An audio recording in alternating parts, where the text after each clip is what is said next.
Seems like we're not getting sound, Christopher, on that.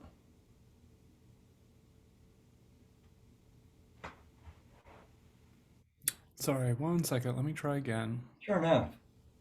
Why don't we start all over? I'm going to ring the bell again while you're getting it set. Once again.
Thank you. We begin with the words attributed to Kalidasa. Look to this day, for it is life, the very life of life. In its brief course lie all the verities and realities of your existence, the bliss of growth, the glory of action, the splendor of beauty. For yesterday is but a dream, and tomorrow only a vision. But today, well lived, makes every yesterday a dream of happiness, and every tomorrow a vision of hope. Look well, therefore, to this day as we worship here in New England from this, the ancestral land of the Massachusetts, Wampanoag, Nipmuc, and other first native peoples of this land. Our introit will be shared by Jackie Carvey.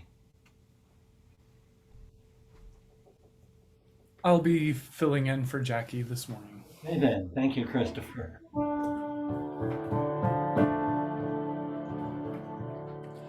May I be filled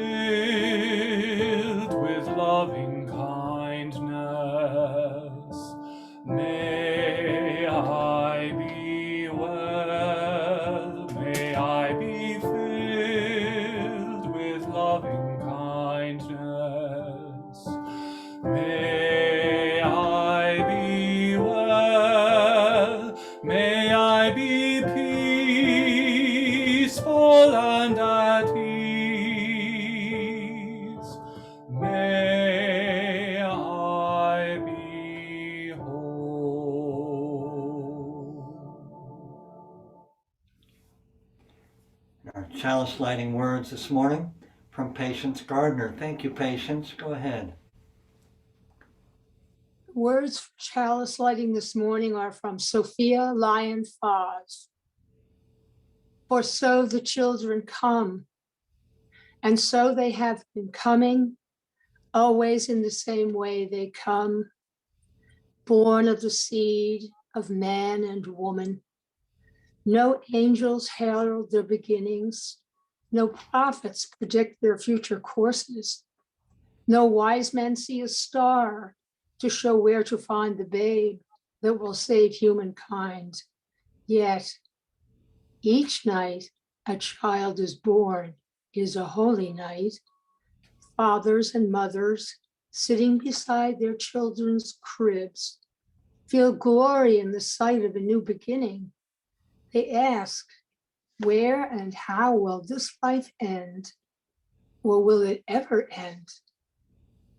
Each night a child is born is a holy night, a time for singing, a time for wondering, and a time for worshiping. Thank you, Patience. In that spirit, we light our chalice this morning.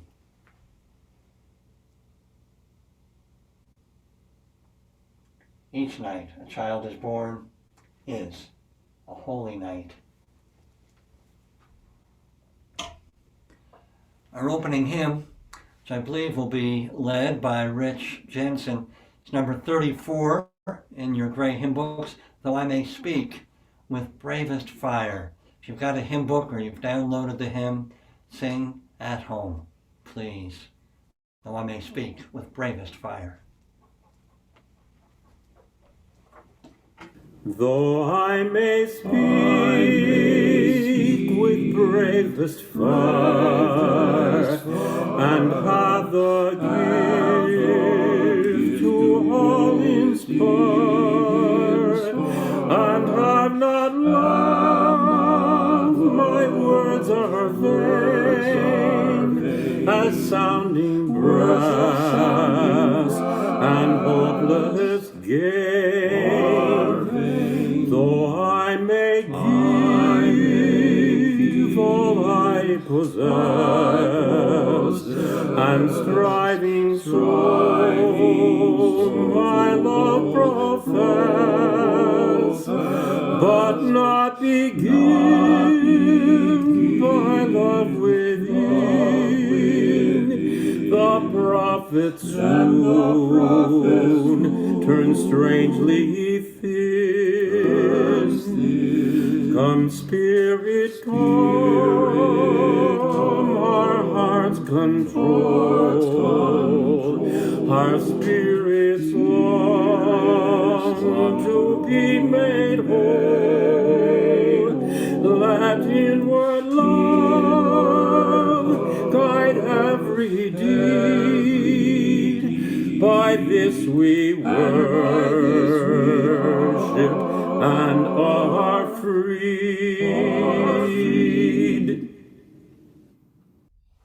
Thank you. The many voices of Rich. Beautiful. Well, good morning and welcome to worship.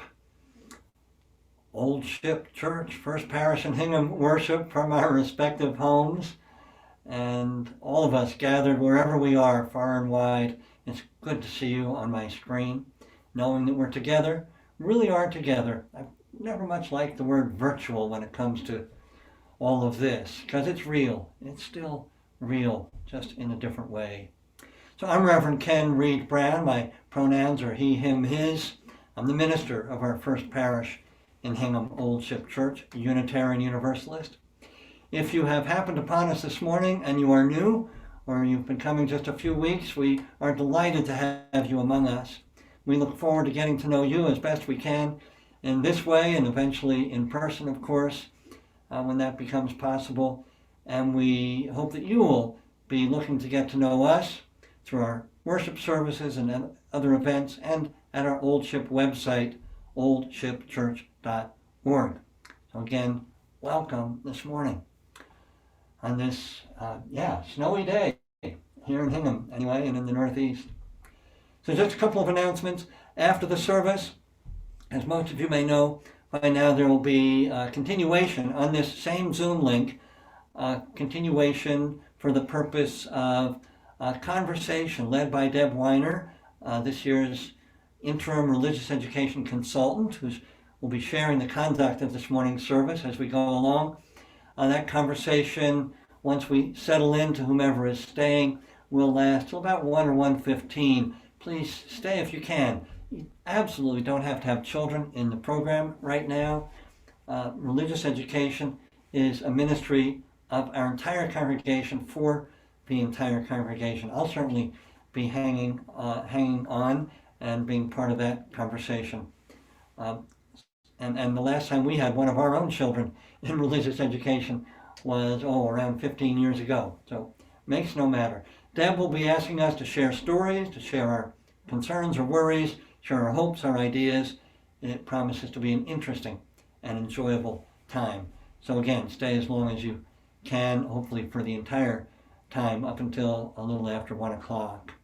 The only other announcement is that we intend and hope to be back to hybrid worship next week. That means Christopher and I will be in the meeting house along with our tech wizard, Colin McGinnis, and any participants who are comfortable being there with us, including some musicians, singers, and everyone else is welcome, of course, to join still on Zoom next Sunday. Do watch our updates should anything change. Here end this morning's announcements, and now I'm pleased to introduce for our Stewardship Testimonial this week, Ralph Brown. Ralph, thanks so much for offering and agreeing to do this. You're on. Thank you, Ken. Good morning.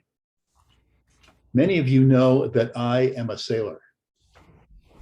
Not long after I began sailing, I discovered that I needed to pay attention to certain things, the parts of the world that would keep me and my boat safe.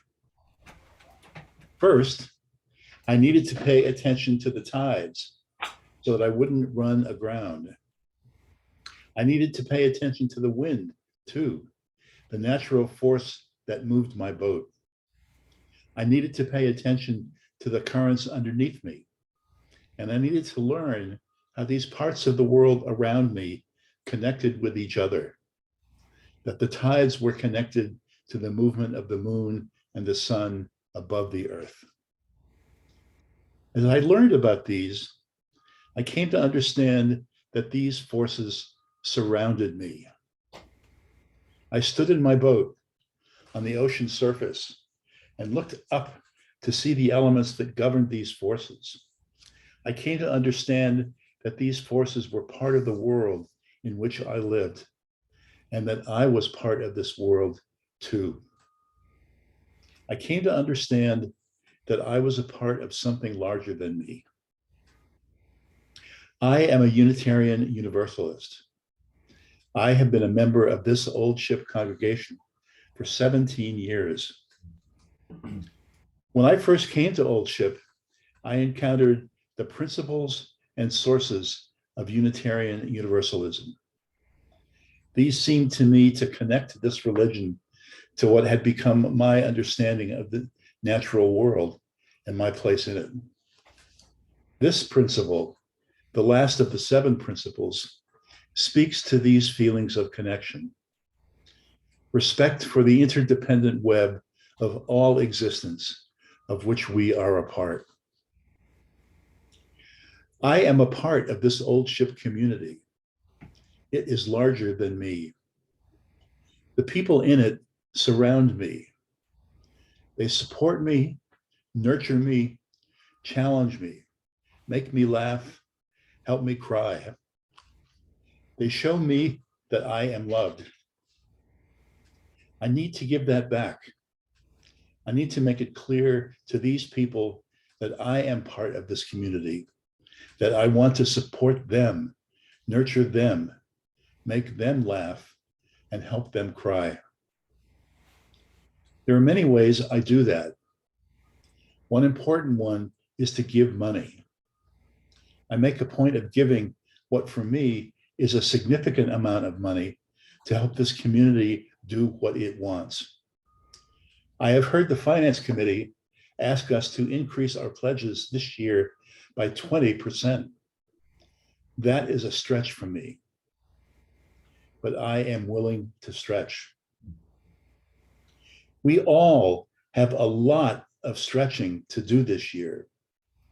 We're changing just about everything there is to change.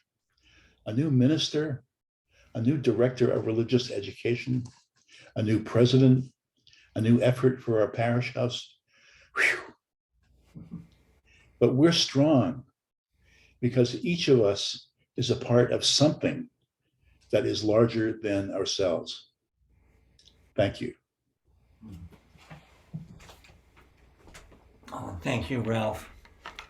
That's beautiful. We have a lot of sailors in the crowd, and perhaps even more would-be sailors.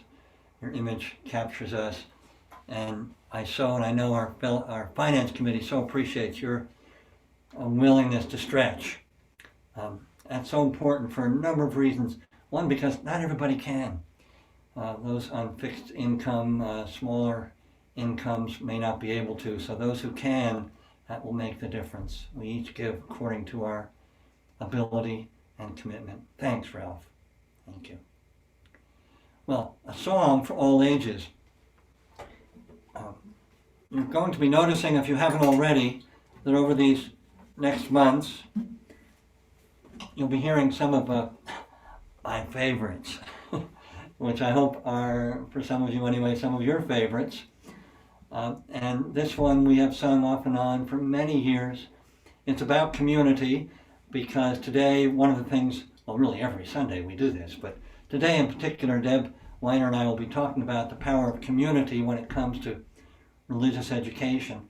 This is a song by Ruth Pelham called Under One Sky, and it's a way of embracing community in all the circles. You know, we start the community of our households, whether that's family or friends, and then a little wider to our friends. And then I'm looking outside, I see deer tracks. The deer are part of our community as well. All of life, all human beings, no matter background, color, rich, poor, old, young, and so on. So this song says it better than any more words. So I think a lot of you know this. The chorus is really easy. We're all a family under one sky, and that repeats 4 times. And then just about all the verse lines are sing and repeat. So call and response. You all sing, "Oh, we're people." You'll sing, "Oh, we're people." Of course, we won't hear you. We'll just see your lips moving. And that's okay. We're all a family under one sky. We're a family under one sky. We're all a family under one sky. We're a family under one sky. I see some lips moving. That's good. Oh, we're people, people, and we're animals. We're flowers and we're birds in flight. Oh, we're people and we're animals. We're flowers and birds in flight. All a family. We're all a family under one sky. A family under one sky. We're all a family under one sky. We're a family under one sky. Oh, we're wildebeests and we're dolphins. We're coyotes, they're out there. And we're field mice, too, running away from the coyotes. Oh, we're roses and we're dandelions, they're coming. We're palm trees somewhere else than here. And oak trees too. We're all a family under one sky. We're a family under one sky. We're all a family under one sky. A family under one sky.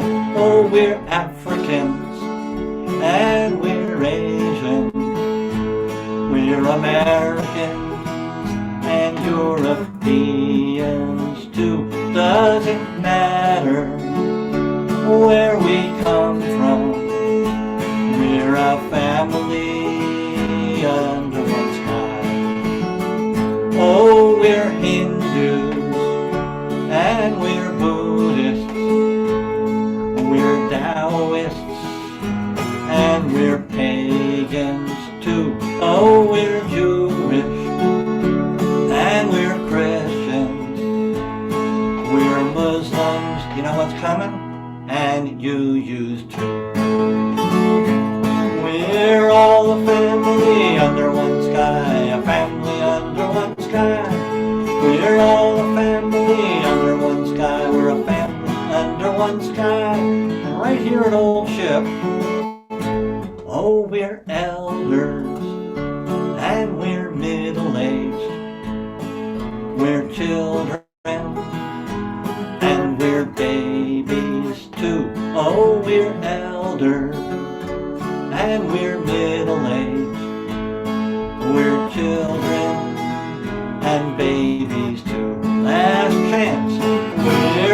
all a family under one sky, a family under one sky. We're all a family under one sky, we're a family under one. I lied, one more chance. All a family under one sky, we're a family under one sky. Here we go. We're all a family under one sky. We're a family under one sky.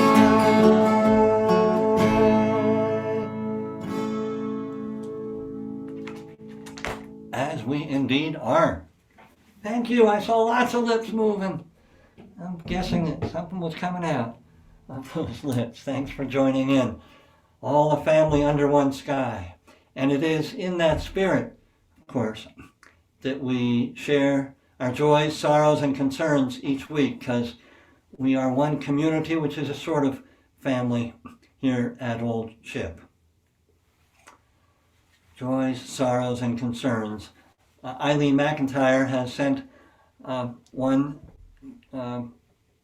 concern, sorrow, and a way of joy, that she'd like a candle to lit in memory of a life well lived and in appreciation of all that resident of Hingham, not a member of our congregation, but she touched so many lives, Monique Lanner, in appreciation of her life and her husband Philip, who predeceased her, and their descendants, for all they've done to give back to our community, among much else. She was a board member for some time of the Hingham Land Conservation Trust. And so, this first candle, in grateful memory and appreciation of Monique Lerner. I do invite you to type into chat, perhaps some of you already have begun to do so, any joys, sorrows, and concerns. We'll wait a moment. And as they appear, Daveline, if you would read anything that's appeared.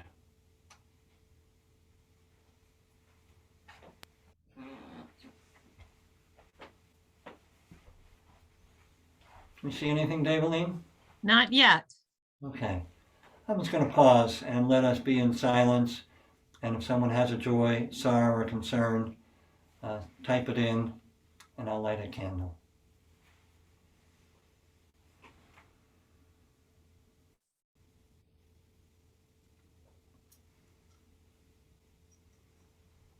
Perhaps I'll light one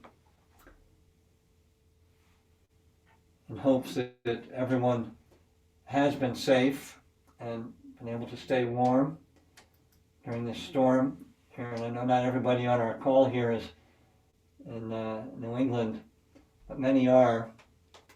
And we trust and hope that all are safe and have been safe and warm, not only in our community, but throughout the area. And Ken, we now have a couple of entries. Laura Harbottle asked for a candle of sorrow for the passing of her cousin Susie, who passed away Thursday night. We light this, Laura, for your cousin Susie, and we extend our sympathy to you and all your family. We're so sorry. Pam Hardy asked for a candle of concern for books and the freedom of their use.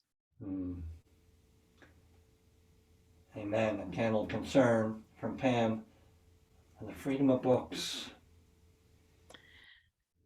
Diane Jordan asked for a candle of loving memory for her mother, who passed away 11 years ago tomorrow. Diane says, it seems like we were just together yesterday. Time sometimes avails not, Diane. We light this candle in memory of your mother and hold you and your family in our hearts. And from Trish McAlar, a candle of gratitude for those who are digging other people out today. Amen to that too. We have been a beneficiary this morning ourselves, a candle of gratitude for those who help others in the midst of this storm. Anything else, Daveline? No, that concludes the ones in the chat. All right. Well, these candles burn as well for any joys, sorrows, or deeply felt concerns in our hearts this day, even though they've remained unexpressed in words among us. Our anthem now to be shared by Heather Nolasco.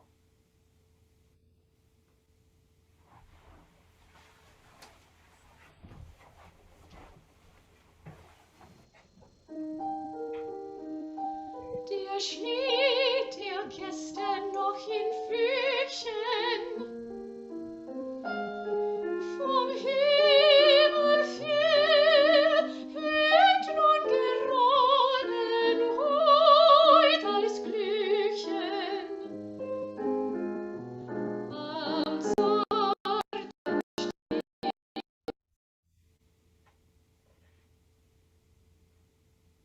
im Heide läutet's den Frühling ein. O kommt, ihr Blätter, Beet und Blume, die ihr noch träumt, als soll es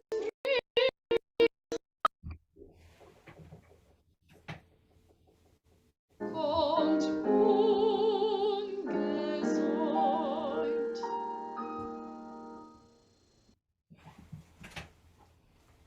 Many thanks to Heather. This morning our meditation will be shared by my companion in sharing worship this morning, Deb Weiner. So Deb, for our meditation, prayer, and then the silence. Friends, good morning to you. I invite you to join me in the spirit of meditation and prayer. Spirit of life and love, we pause for a moment on this snowy day to reflect on the changes 1 week can make in our lives. We celebrate the Feast of Imbolc, the pagan holiday that heralds the coming of spring. Our hearts stir with the thought that lambs are being born, that the light is increasing, that if not here, then in other parts of our country, the earth has begun to stir from its winter sleep. We bow to the forces of nature that have stirred again and again and reminded us through storms and sudden changes in our weather that we are not in charge, that Earth is moved by jet streams, polar vortices, and Alberta clippers, and we must endure and be patient. And through it all, we are reminded again and again that we are not alone. May we continue to recognize that in this spiritual home, we are held. In this house of memory and hope, we will be welcomed and supported. In this temple of celebration and contemplation, we may bring all of who we are and be both honored and affirmed. For all this and all that will come in the days ahead, we say, Amen and blessed be.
We have two readings this morning. The first is a litany of spring by Ade Amakraba. Deb Weiner has adapted this for this morning, and it will be in two voices.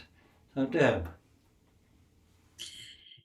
As we gather to celebrate this time of beginnings, this season of birth and rebirth, we sense the heartbeat of Mother Earth.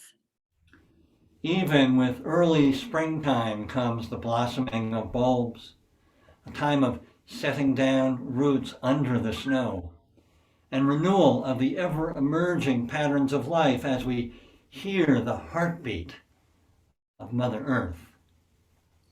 Let us draw close to each other and our Creator in this time of rebirth and growth. In the continuing circle of life, we know the heartbeat of Mother Earth. Let us remember past and present, and the start of each week that we begin anew. Let us share laughter, love, and joy as we feel the heartbeat of Mother Earth. Here ends the first reading. Our second reading this morning will be shared by Trish McClear. Trish, thanks very much. Good morning. Our second reading is from Marge Percy's poem, Connections. Connections are made slowly. Sometimes they grow underground. You cannot always tell by looking at what is happening. More than half a tree is spread out in the soil under your feet. Penetrate quietly as the earthworm that blows no trumpet. Fight persistently as the creeper that brings down the tree. Spread like the squash plant that overruns the garden. Gnaw in the dark and use the sun to make sugar. Weave real connections, create real nodes, build real houses. Live a life you can endure. Make life that is loving. Keep tangling and interweaving and making more in a thicket and bramble. Wilderness to the outside, but to us it is interconnected with rabbit runs and burrows and lairs. Reach out, keep reaching out, keep bringing in. This is how we are going to live for a long time. Not always. For every gardener knows that after the digging, after the planting, after the long season of tending and growth, the harvest comes. Here ends the reading. Thank you, Trish. Thanks very much. Come to our time of offering, which this week will, of course, need to be entirely online. You may give your gift on our website, the homepage. If you go to the homepage, oldshipchurch.org, you'll see a donate link. You hit that and you have several possibilities. You can give to our Sunday plate offering, which goes to support all the ministries of our congregation, or you can give to our this month's monthly outreach offering, which, as most of you know by now, and this is the last Sunday for your opportunity to give to Renewal House, which is a program of the Unitarian Universalist Urban Ministry, headquartered in Boston. Renewal House, a shelter for those who are leaving, escaping situations of domestic abuse. So however much you're willing to give, we are grateful for your generosity the generosity that we share. Thank you. Our offertory, in the bulb there is a flower, Chris Marr.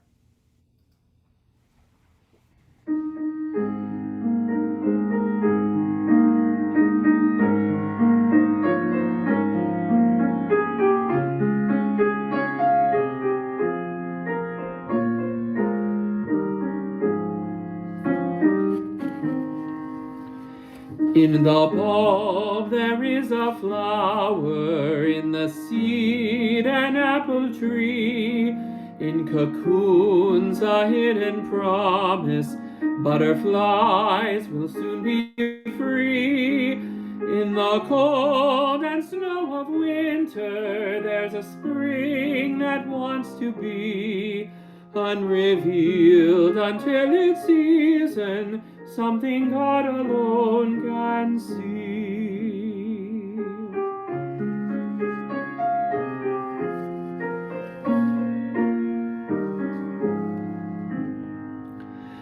There's a song in every silence, seeking word and melody. There's a dawn in every darkness, bringing hope to you and me. From the past will come the future, what it holds a mystery, unrevealed until its season, something God alone can see.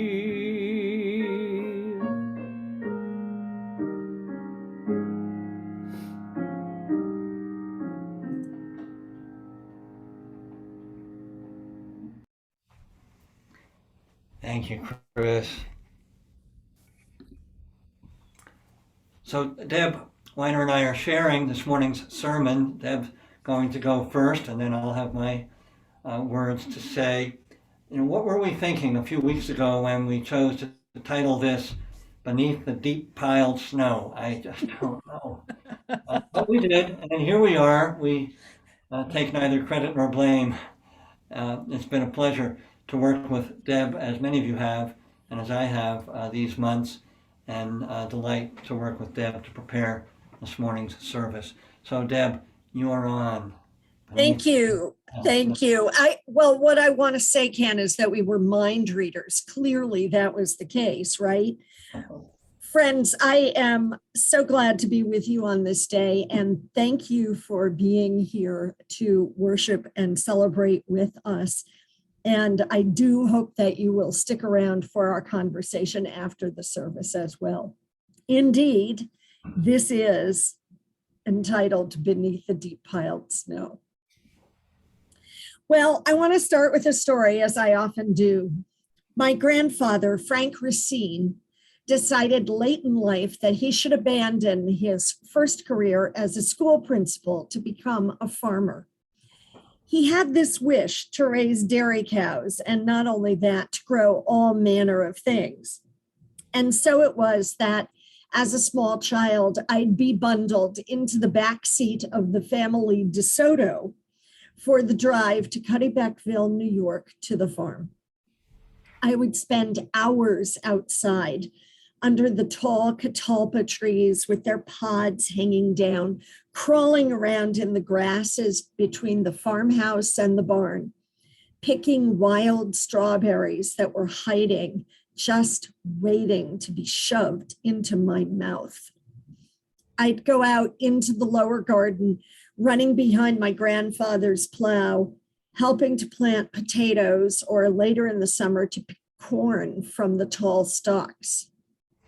It was a simple escape from city life. Well, not that big a city, just New Haven, Connecticut. And it was kind of magical. I used to wait for the seasons to change, seeing what the mysteries were that would show up as the ground warmed. I never did think much about what was going on in the fallow time, though. And I realize now that I missed a lot of the real magic. As Rumi's quote at the top of the order of service reminds us, in the winter it's quiet, but the roots are down there riotous. Tomorrow's the beginning of Celtic spring. The old religions celebrating the feast of Breed or Brigid marked this as Imbolc. The lambs are being born, the milk is sweet, the butter and cheese sublime. Soon, even in this snowy and cold landscape, things will start to happen. First, as little shoots that sneak up through the once frozen cracks in the ground, and then they'll relax into fuller bloom. What the heck does this have to do with church? Any church, but most especially this one. Well, it has probably not escaped your notice that there are changes all around. The parish house is back on the market, and by golly, this time, maybe there will be an offer that will open a window for a new education, gathering, and meeting space, more convenient and modern and accessible than what is currently available. And yes, it is true that this summer, you will all bid a fond farewell to Ken as he moves off to discover what life after parish ministry looks and feels like. And at the same time, you'll be called to discover what life is like without the presence in the pulpit you've enjoyed for more than 3 decades. It will be a time for a new chapter to be written in the very large book of life of Old Ship Church. And it's a lot. There's more, of course, because yes, there are suggestions that our latest COVID isolation may relax soon. Fingers crossed. That's a good thing for sure. Add all this up, and you've got a boatload of uncertainty. Not all of it bad, but all of it unknown. What to do? I have had a number of conversations, as many of you know, with parents, teachers, leaders, former members, and more about their perspectives around the way they see this congregation, its challenges, and its opportunities. There will be one more opportunity for us to be in conversation again right after this worship service concludes. So please don't go away. Your voice should be included. The most consistent message I have heard thus far is the wish that people have for finding ways to open the symbolic doors of this congregation to people not yet inside the space, to feel free to try new things, to shift what has been to what might be. And that, of course, is not just a matter of literally opening the doors or putting up a public sign that says open to all or you are welcome. Saying it and meaning it and making it happen, those are the trickier parts. Years ago, a colleague told me a story about an eminent professor of Star King School for the Ministry, our Unitarian Universalist seminary in California, who had challenged his group of students with a riddle. What is the one thing you must do in a church? While they gave him responses that were about deep theological reasoning, he continued to discard their ideas, shouting, "No!" Finally, he said to them in his stern voice, "The one rule in the church is that once you are inside, you must never close the doors." So basic, and yet not so easy. I would bet that almost all of you here today, whether in person, on Zoom, or even watching later on replay, can remember the first time you came in the door. Some of you were small children. Some of you were curious about whether this place was a museum or a church. Some of you came with children in hand. Some of you were brought by a friend or neighbor. That happens, by the way, on the average of once every 27 years. I am not kidding. But the point, friends, is that once upon a time, we all were new. If everything works well, we discover a spiritual home after we've arrived in the new space and we stick around.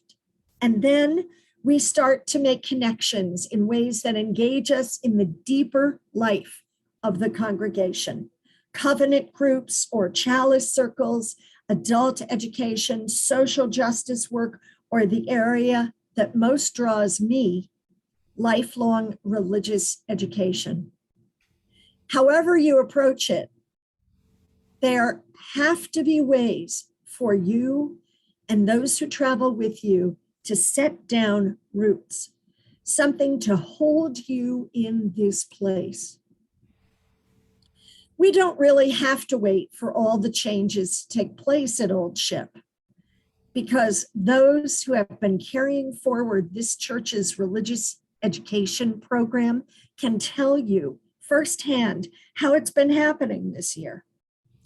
Although you do not have a settled or interim religious education director this year, your religious education committee and volunteers have been making things happen and riding the waves of change. And to a person, everyone I spoke with talked about their experiences with the ways that the religious education programs here have literally saved lives. Now, I know, because I've been doing this for a while, that it's not uncommon for me to be talking with you and for you, some of you, to be thinking, religious education. Yes, I had children in that program. They're grown, and religious education is for the younger people, not for me. Here's what I want to say to you, and please listen, because there are several realities that I really want you to understand. One is that we have been living in a pandemic that I know is no news to anyone.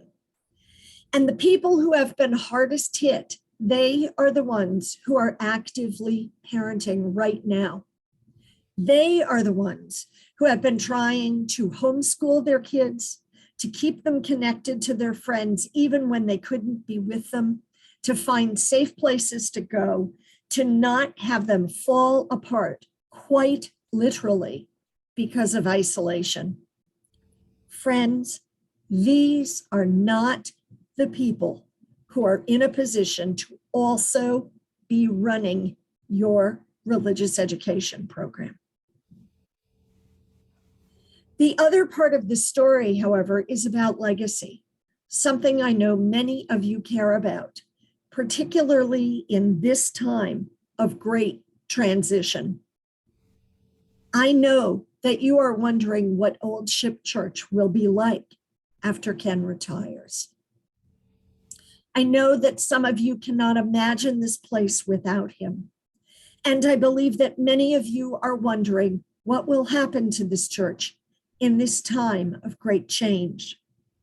Perhaps you have been thinking about what legacy there will be after Ken leaves, maybe even after you leave.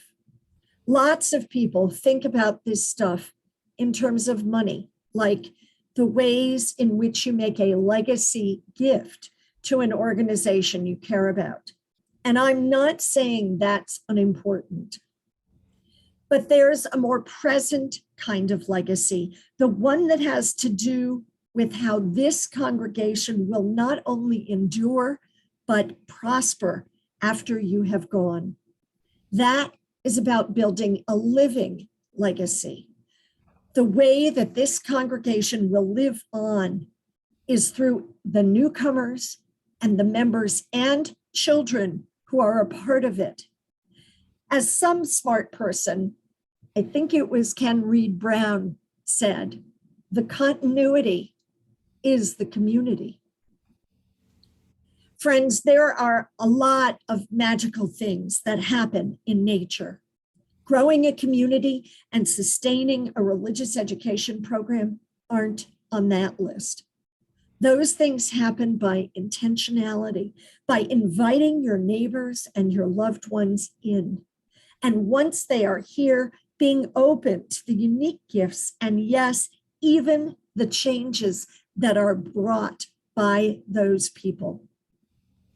I'd like to encourage you to spend a couple of moments sometime this day thinking about the best experiences you've had in this space, Old Ship Church, and why you chose to spend some time here.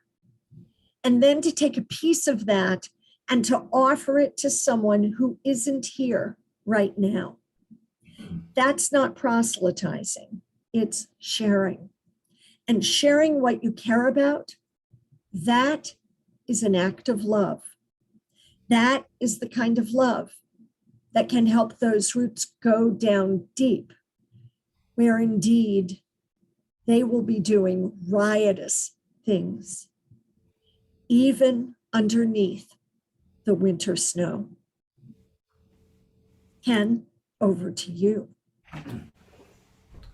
Thank you, Deb. Underneath the deep piled snow, I'll be talking about seeds underneath the snow.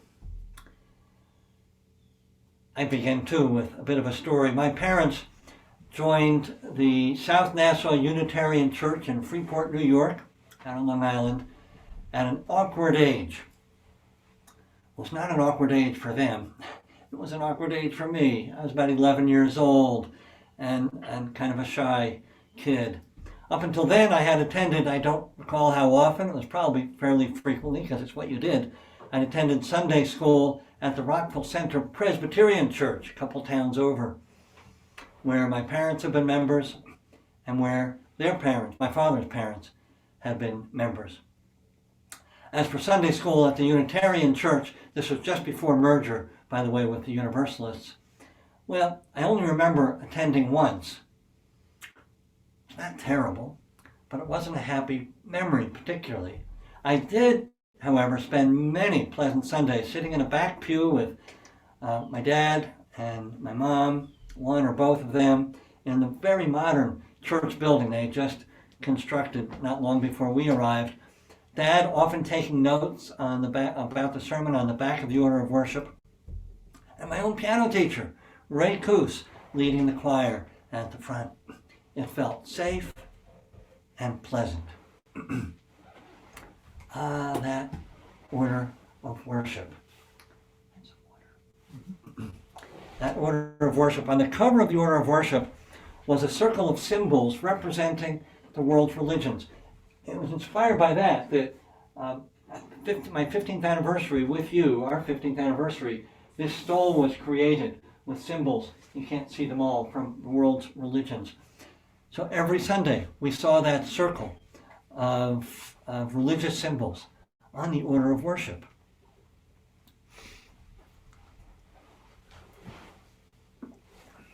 And at the front of the congregation, front of the church, was a marble sculpture, about this big, I think, in the shape of a Mobius strip.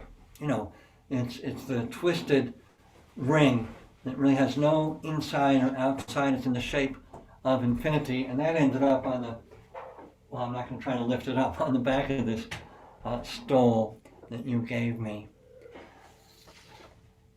So no seeds were planted in my growing young soul from the religious education program at South Nassau Unitarian Church, but seeds were planted nevertheless within that church community, that safe place.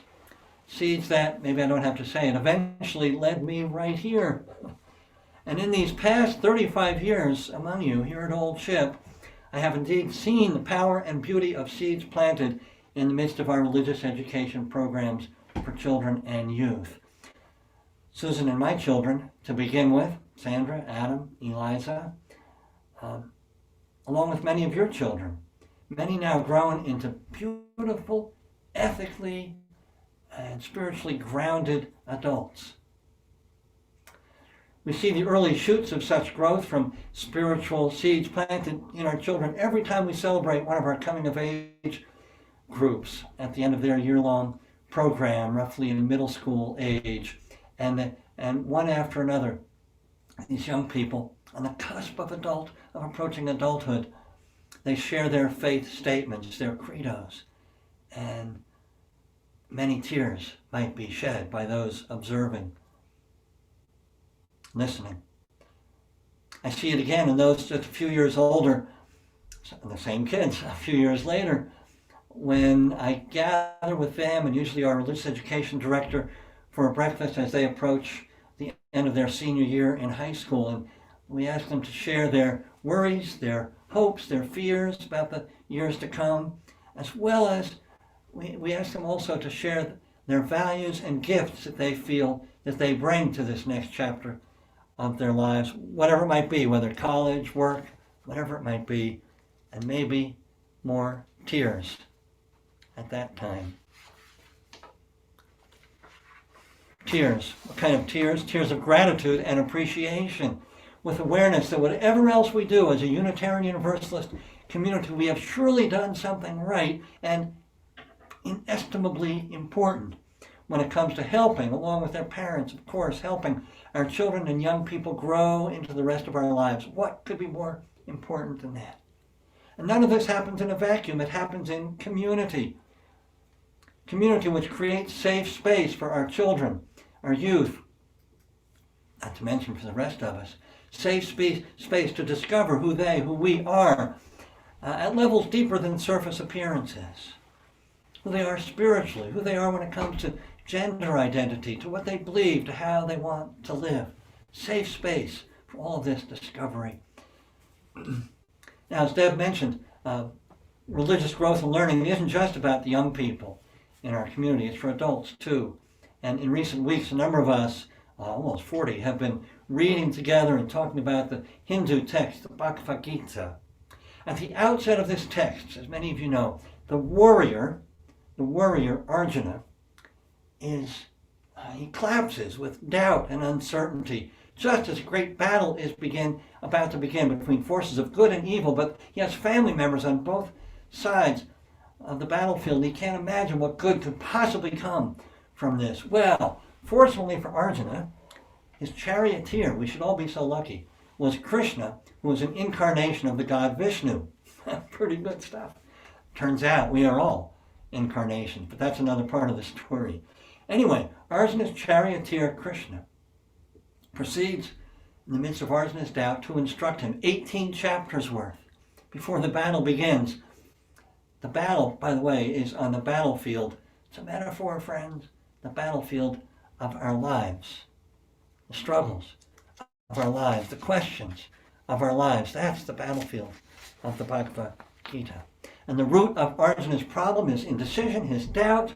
One commentator put it this way: Arjuna doesn't know who he is. And if you don't know who you are, you won't know how to act, how to live.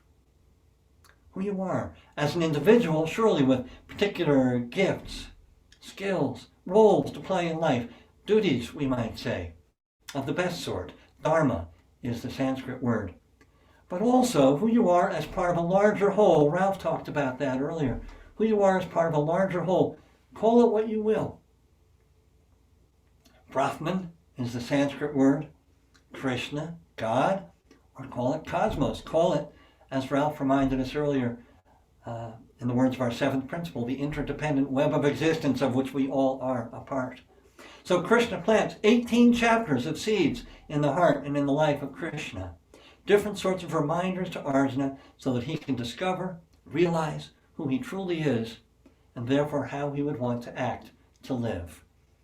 Well, you get where I'm going. This is what we, collectively in community, strive to do for our children and youth, who of course are often plagued. We all remember, don't we, even though we might try to block it out, what it was like to be an adolescent, often plagued by questions and doubts about who they are, how they should live, what they'll do, and so on. But in community, we create the safe space for them to explore these questions and doubts, to support them in their journey of discovering who they are and how they want to live. We, of course, strive to do this for all ages. After all, our ministry is a ministry for lifelong learning and growth. And we do this, as I've been suggesting all the way through, by creating safe and supportive space and time in community for exploration of ideas and identities that won't be judged. After all, our first Unitarian Universalist principle affirms the inherent worth and dignity of every person. And then the principles go on, that we affirm that we will support one another in the spiritual quest and in our free and responsible search for truth and meaning. So religious education, educating minds and hearts, as we stated, one of our old ship ministries, lifelong learning and growing can indeed take place in solitude. It does. It's one of the places. But like plants in a garden, it's more likely to thrive in community. Roots, as in the second reading, tangling and intermingling, interconnected with rabbit runs and burrows and lairs. I love those images. Marge Percy, the poet, continued that passage, encouraging us, as Deb did as well a few minutes ago, to quote, reach out, keep reaching out, keep bringing in. Reach out for ideas, for new ways of looking at the world. Reach out for other people who will enrich our lives. All knowing, continuing to quote Marge Percy, as every gardener knows, that after the digging, after the planting, after the long season of tending and growth, the harvest comes. Now, our religious education program was tiny when I arrived 35 years ago and shared the time with Diane Elliott at that time, who was just a year into her time as our director of religious education. The program was tiny, but then we grew. We grew it. It became real big, actually, quite large indeed. In recent years, it has become, for who knows how many reasons, become smaller, much smaller, and the pandemic has not helped. But our religious education committee, as Deb pointed out, has continued to plant and dig, continued to weave community.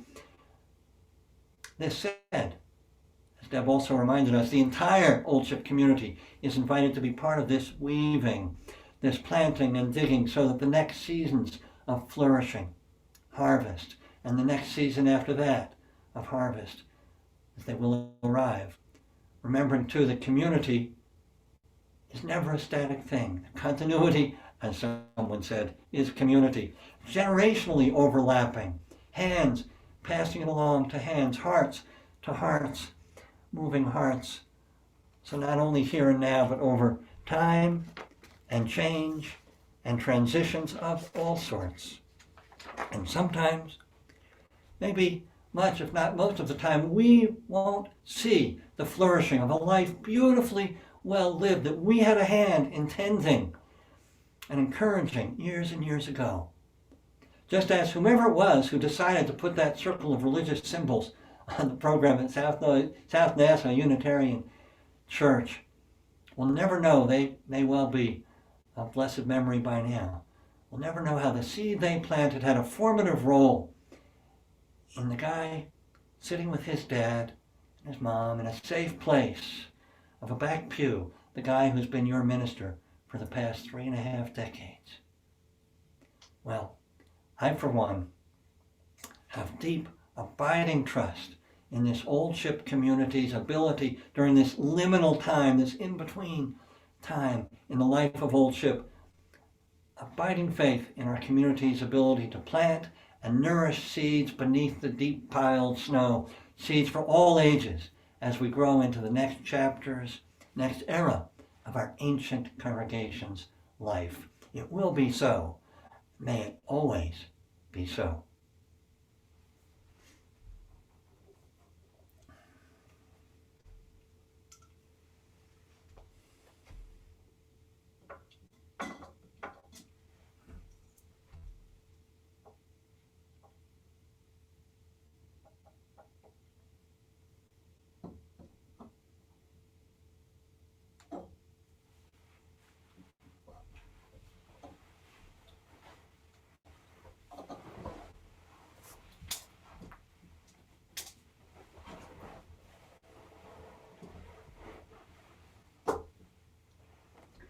extinguish these flames, but not the love and care and community with which they've been lit.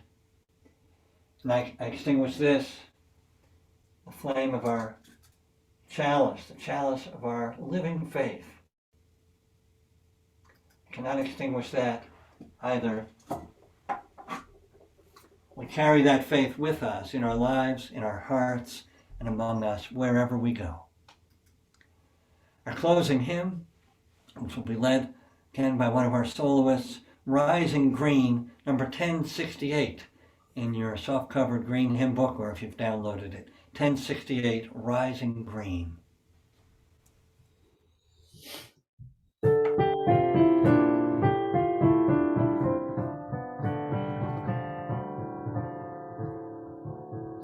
My blood doth rise in the roots of yon oak, her sap doth run in my veins.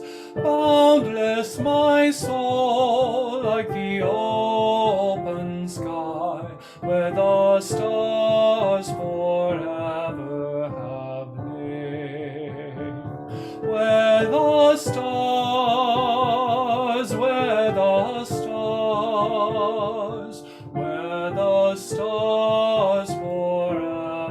have lain. My hands hold the weavings of time without end, my sight as deep as the sea.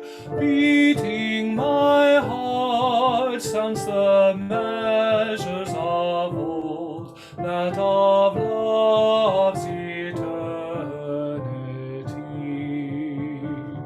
That of love, that of love, that of love's eternity.